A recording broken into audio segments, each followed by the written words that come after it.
Hello students, तो आज हम पढ़ेंगे कुछ इंपॉर्टेंट टर्म्स जो कि स्फेरिकल मिरर से रिलेटेड है और ये टर्म्स हमें आगे रे डायग्राम बनाने में बहुत ज़्यादा हेल्पफुल होने वाला है। तो आइए समझते हैं एक एक करके।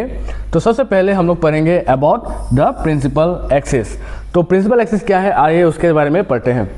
तो ये जो इमेजिनरी लाइन है, एक लाइन यहाँ से पास होते हुए दिख रहा है, ये रेड कलर वाला, तो इसको हम लोग ऐसे बोल सकते हैं कि एक इमेजिनरी लाइन है जो कि किसी भी मिरर का सेंटर से ऐसा पास होके जाएगा। एक इमेजिनरी लाइन जहाँ जो कि किसी भी स्फेरिकल सरफेस का या फिर किसी भी रिफ्लेक्टिंग सरफेस का सेंटर से पास होके जाएगा, उसे हम लोग बोलते हैं प्रिंसिपल एक्सिस। और इस प्रिंसिपल एक्सिस में ही हम लोग का बाकी सारा चीज़ें यहाँ पे लाई करता है। ठीक है, तो कोई भी एक इमेजिनरी लाइन जब सेंटर से सब हम लोग बना देंगे तो उसको हम लोग बोल सकते हैं it is the principal axis, जो कि उसका मीन पोजीशन हम लोग बोल सकते हैं। उसके बाद नेक्स्ट आता है हम लोग का पोल। तो पोल क्या होता है, ये जो P है, दिस इज माई पोल। तो pole is the centre of the reflecting surface. जैसे कि ये कॉनकेव मिरर है, तो ये कॉनकेव मिरर का जो सेंटर पार्ट होगा ना, ये जो बीच में जो है, तो इसका जो सेंटर होगा उसको हम लोग बोलेंगे पोल। वैसे ही कॉन्वेक्स मिरर का जो सेंटर होगा उसे हम लोग बोलते हैं pole. So pole is the centre of the reflecting surface. ठीक है, नेक्स्ट आते हैं सेंटर ऑफ कर्वेचर। तो सेंटर ऑफ कर्वेचर हमारा क्या होता है, जैसे कि ये एक स्फेरिकल मिरर है, ये दोनों। तो स्फेरिकल मिरर है मतलब कि ये किसी स्फेयर का पार्ट है। तो हर स्फेयर में एक सेंटर तो होता ही है, उस सेंटर के मदद से ही हम लोग कोई भी एक गोल आकार बना सकते हैं। तो वैसे ही ये जो कॉनकेव मिरर है, ये कॉन्वेक्स मिरर है, तो इसका ये पूरा ऐसा हम लोग ड्रॉ कर सकते हैं स्फेयर।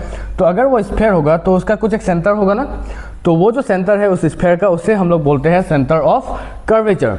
तो सेंटर ऑफ कर्वेचर हम कैसे डिफाइन कर सकते हैं, it is the centre of the sphere of which the reflecting surface is a part of. ठीक है, तो ये जो रिफ्लेक्टिंग सरफेस है, ये जिस स्फेयर का पार्ट है, तो उस स्फेयर का सेंटर को हम लोग बोलते हैं सेंटर ऑफ कर्वेचर। तो यहाँ पे भी है, यहाँ पे भी है। आई होप आपको समझ में आया होगा। उसके बाद आते हैं हम लोग प्रिंसिपल फोकस। तो प्रिंसिपल फोकस क्या है, ऐसे नॉर्मली हम लोग देख सकते हैं, तो सेंटर ऑफ कर्वेचर और पोल, तो इन दोनों के बीच में एक पॉइंट दिखाई दे रहा है। तो it is a mid point between the centre of curvature and the pole, जिसको हम बोलते हैं प्रिंसिपल फोकस। यहाँ पे भी pole and centre of curvature के बीच में एक मिड पॉइंट होगा, तो उस मिड पॉइंट को हम लोग बोलते हैं प्रिंसिपल फोकस। अब इसका डेफिनेशन क्लास 10 के लेवल से थोड़ा अलग होता है, जो कि मैं अगले स्लाइड में पढ़ाऊंगा। लेकिन अभी के लिए इतना समझ लीजिए कि जो फोकस है वो सेंटर ऑफ कर्वेचर और पोल के बीच में होना चाहिए। अब इसमें इसका ये C से F का डिस्टेंस और F से P का डिस्टेंस, ये दोनों इक्वल होना चाहिए। इधर पे भी सेम, तो ये एग्जैक्टली मिडिल में रहेगा। उसके बाद आते हैं हम लोग radius of curvature.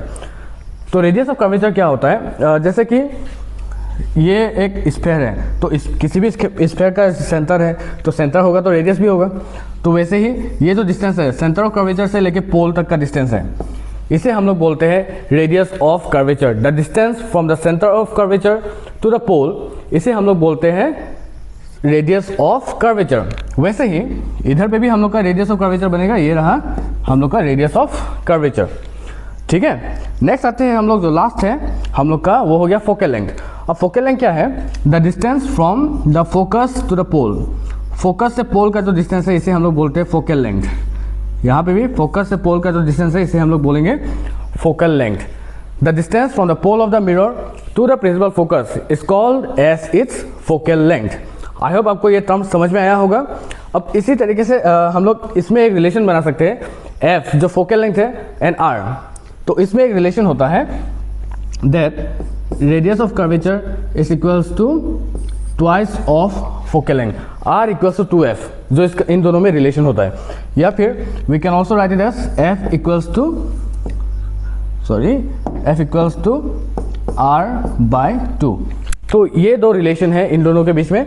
Radius of curvature is twice the focal length and focal length is half of the radius of curvature. तो ये हम लोग उन लोग का बीच में फोकल लेंथ और रेडियस ऑफ कर्वेचर के बीच में रिलेशन बता सकते हैं। ठीक है, आई होप आपको ये टर्म समझ में आया होगा। अब इसी टर्म्स को यूज़ करके हम लोग रे डायग्राम्स बनाते हैं इन द फर्दर स्टेज, जो कि बोर्ड एग्जाम्स को देखते हुए बहुत इंपॉर्टेंट होता है। आइए समझते हैं नेक्स्ट टर्म्स।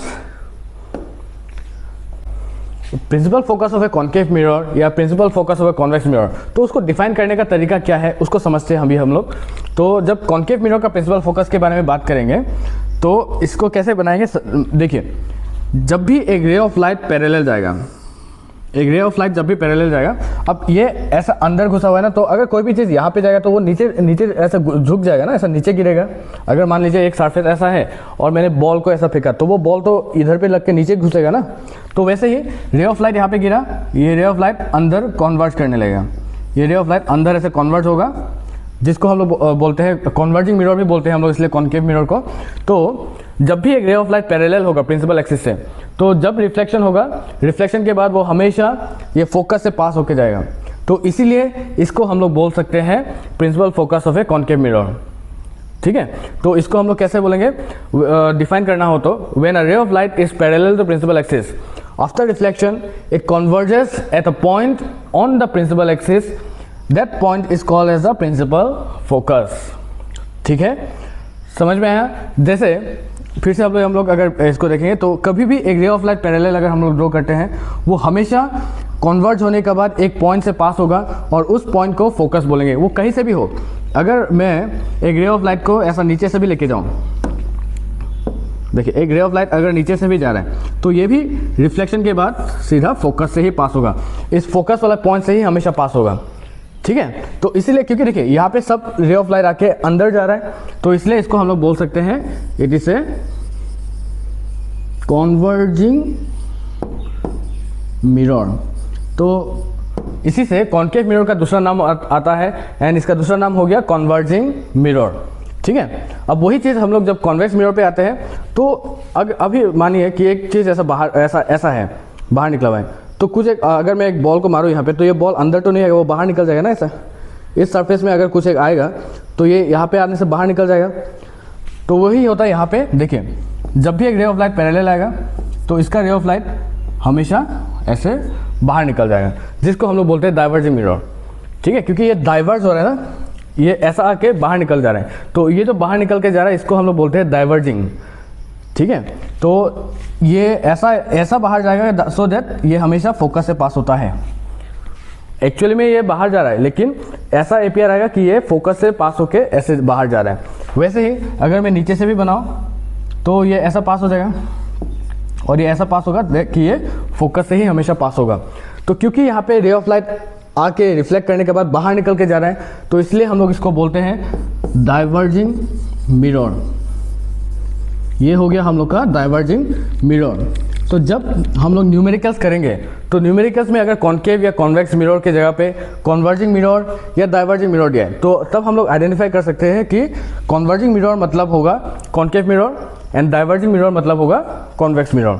तो इसको मैं एक और बार फिर से डिफाइन कर देता हूँ। तो principal focus of a concave mirror अगर डिफाइन करने को हम लोग का एग्जाम में आता है, तो हम लोग कैसे बताएंगे, when a ray of light is parallel to principal axis after reflection it converges at a point on the principal axis, this point is called as the principal focus of a concave mirror। उसी तरीके से जब convex mirror का definition हम लोग देंगे, when a ray of light is parallel to principal axis after reflection it appears to diverge from a point from the principal axis, that point is called as the principal focus of a convex mirror। क्योंकि यहाँ पे diverge हो रहा है, देखिए यहाँ पे आके ये डाइवर्ज हो रहा है, सो ये अपियर टू डाइवर्ज बोलते हैं हम लोग इसको। तो this are the definitions of principal focus of a concave mirror and principal focus of a convex mirror, जो कि हम लोग क्लास 10 बोर्ड एग्जाम्स में जब आता है तो हम लोग ऐसे डिफाइन करेंगे इसको। आई होप आपको ये समझ में आया होगा। तो नेक्स्ट क्लास में हम लोग रे डायग्राम्स के बारे में डिस्कस करेंगे कि किसी भी रे डायग्राम्स को कैसे ड्रॉ करना है, तो उसके बारे में हम लोग नेक्स्ट क्लास में पढ़ेंगे। Thank you.